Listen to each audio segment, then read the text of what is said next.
হরে কৃষ্ণ।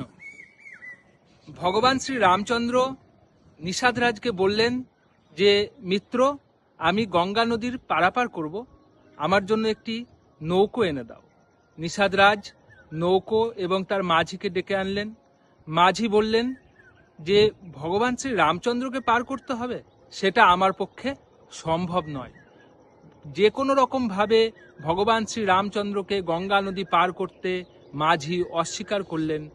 তার শর্ত ছিল, যদি ভগবান শ্রী রামচন্দ্র আমার নৌকোয় করে গঙ্গা নদী পার করতে চান, তাহলে অবশ্যই তার শ্রীচরণকে আমি আগে ধুয়ে দেব এবং সেই পদদক বা সেই পদধৌত যে জল সেটা পান করে দেখব, তারপরে কেবলমাত্র আমি ভগবান শ্রী রামচন্দ্রকে নৌকো পারাপার করতে পারবো।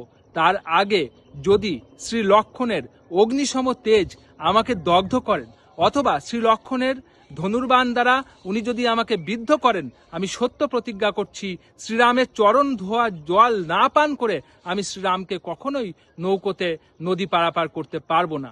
তার কারণ আমি শুনেছি যে ভগবান শ্রী রামচন্দ্রের চরণধূলিতে মানবী বা অহল্যা সৃষ্টির কাহিনী আছে, যা সর্বজন বিদিত।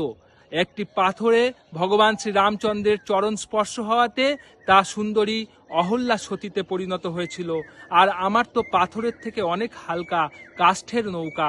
এই নৌকা যদি সতী অহল্যা হয়ে যায়, তাহলে আমার রুটি রুজি চিরদিনের জন্য বন্ধ হয়ে যাবে, আর আমি আমার সংসার চালাতে পারবো না।